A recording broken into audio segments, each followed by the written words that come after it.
Hello everyone, स्वागत है आप सभी का आपके अपने यूट्यूब चैनल इंग्लिश चिंतन पर।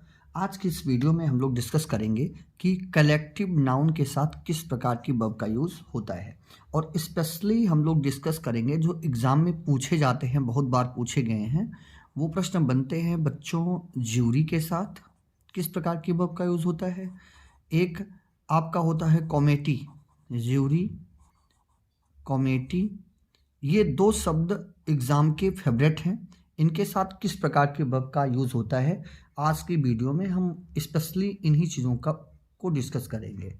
अगर देखा जाए तो कोई भी कलेक्टिव नाउन अगर आपका है तो कलेक्टिव नाउन के साथ जो वर्ब का यूज़ होता है वो सिंपली आप इस तरीके से समझें कि सिंगुलर वर्ब का यूज़ होता है।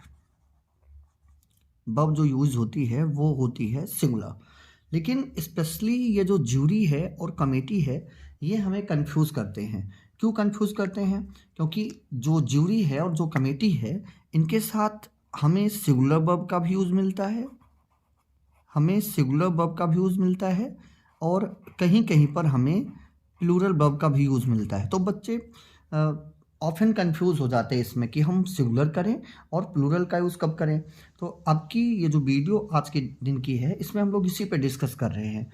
तो इसको समझने के लिए सिंपल सा ये समझें कि आप सभी को पता होगा कि ज्यूरी में मेंबर्स होते हैं और कमेटी में भी आपको मेंबर्स मिलते हैं, और वो जो संख्या उनकी होती है वो कभी कभी किसी डिसीजन पर एक हो जाती है, तो कभी कभी किसी डिसीजन पर उनके जो व्यूज़ होते हैं वो अलग अलग होते हैं।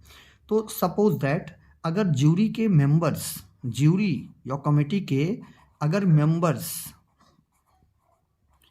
के जो व्यूज़ हैं, अगर वो सिंगल हैं यानी एक हैं, अगर कमेटी और ज्यूरी मेंबर्स के व्यूज़ अगर उनके सिंगल हैं, तो ऐसी कंडीशन में जो ज्यूरी या जो कमेटी होगी उनके साथ हम यूज़ करते हैं सिंगुलर वर्ब का। सिंपल सा कॉन्सेप्ट है, उसके साथ हम यूज़ करेंगे सिंगुलर वर्ब का। और ध्यान रखिएगा सिंगुलर वर्ब का यूज़ होगा और उनके साथ जो पॉजेसिव वर्ड हम यूज़ करेंगे वो पॉजेसिव वर्ड के रूप में आपको मिलता है इट्स। शायद आप आराम से समझ गए होंगे। और एक जो दूसरी कंडीशन बनती है कि अगर ज्यूरी मेंबर्स हैं, जो ज्यूरी के मेंबर हैं, अगर ज्यूरी के मेंबर्स के जो व्यूज़ हैं किसी पॉइंट पे वो अलग अलग हैं, यानी उनके जो व्यूज़ हैं वो बिल्कुल हैं अलग अलग। अब ऐसी कंडीशन में क्या करते हैं, अब जो ज्यूरी की जो वर्ब होगी इनके साथ जो वर्ब लगेगी वो वर्ब लगेगी बच्चों प्लूरल लगेगी, और जो पॉजेसिव वर्ड लगेगा वो लगेगा अपना देयर। सारा निचोड़ यही है, आपको बहुत ज़्यादा भटकने की ज़रूरत नहीं है, सिंपल सा कॉन्सेप्ट है। अगर ज्यूरी एक मत है तो इस कंडीशन में सिंगुलर वर्ब का यूज़ होगा, पॉजेसिव वर्ड के रूप में इट्स को सिलेक्ट करेंगे। और अगर ज्यूरी के जो मेंबर्स हैं उनके अलग अलग व्यूज़ हैं यानी एक मत नहीं है, तो ऐसी कंडीशन में जो वर्ब यूज़ होगी वो यूज़ होगी प्लूरल, और जो पॉजेसिव वर्ड यूज होंगे वो यूज़ होंगे देयर के रूप में। अब हम इनको एग्जाम्पल से समझने की कोशिश करते हैं। मेरे पास एक एग्जाम्पल है, जैसे फर्स्ट एग्जाम्पल हम लेते हैं यहाँ पे एक एग्जाम्पल, द कमेटी, एक एग्जाम्पल है प्यारा सा, द कमेटी हैज़, और यहाँ हम आपको चॉइस दे रहे हैं, हैज़ और हैव दोनों की चॉइस दे रहे हैं। उसके बाद फिर है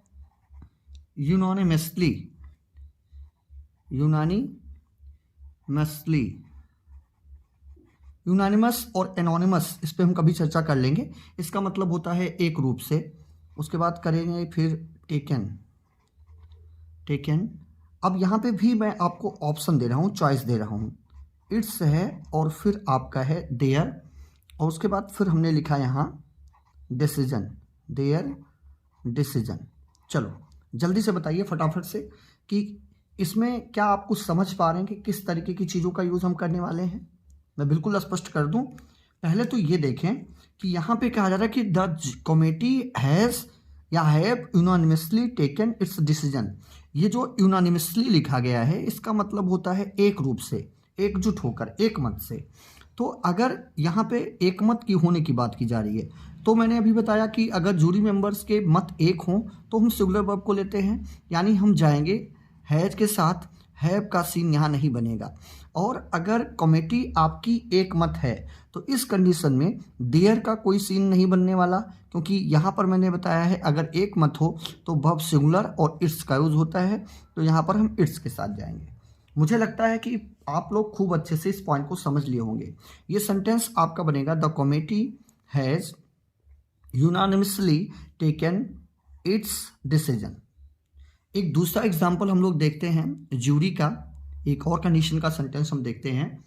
अब एक सेंटेंस है इस तरीके से देखें, द ज्यूरी, अब हम देखेंगे कि द ज्यूरी आर डिवाइडेड। अब देखो यहाँ पे आर का भी ऑप्शन है, इसका भी ऑप्शन है,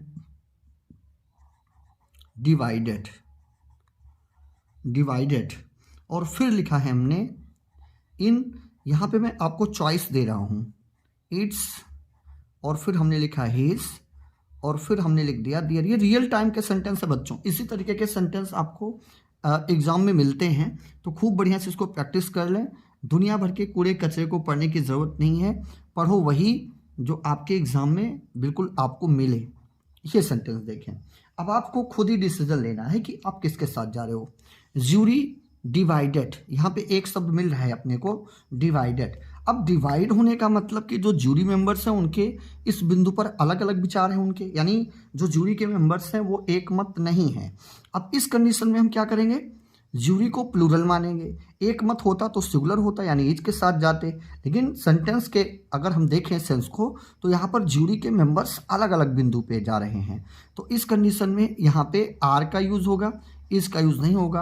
अब अगर जूरी प्लूरल है तो यहाँ पे इट्स का कोई सीन बनेगा नहीं, हिज का कोई सीन बनेगा नहीं, हम किन के साथ जाएंगे, देयर के साथ जाएंगे। और अब जो हमारा एक सेंटेंस बनेगा कि the jury are divided in their opinion. मुझे लगता है कि हम सभी बच्चे ने, हमारे सभी बच्चों ने इस पॉइंट को समझ लिया होगा। मैं एक बार फिर से कंक्लूड करता हूँ, अगर ज्यूरी और कमेटी ये एक मत हैं, यानी इनके मत एक हैं, तो ऐसी कंडीशन में जो वर्ब होगी वो बच्चों आपकी सिंगुलर होगी और इसके साथ पॉजेसिव वर्ड के रूप में इट्स का यूज होगा। और अगर जूरी मेंबर्स एक मत नहीं हैं, अगर जूरी मेंबर्स एक मत नहीं हैं, तो ऐसी कंडीशन में हम इनके साथ प्लूरल वर्ब का यूज करेंगे और जो पॉजेसिव वर्ड का यूज होगा वो देयर का यूज होगा। आज के लिए इतना ही। बहुत ही सॉलिड नोट्स हैं बच्चों ये, और इनके साथ जब आप जाएंगे इनकी थोड़ी और प्रैक्टिस कर लीजिएगा, फिर आपको कोई दिक्कत नहीं होगी, प्रैक्टिस भी मैं कराऊंगा। बस अगर वीडियो आपको अच्छी लगती हो तो वीडियो को सब आप लाइक कर दिया करें और एक प्यारा सा कमेंट कर दिया करें, और अगर चैनल पर पहली बार हैं तो चैनल को सब्सक्राइब कर लिया करें। बहुत बहुत धन्यवाद साथ बने रहने के लिए। Thank you.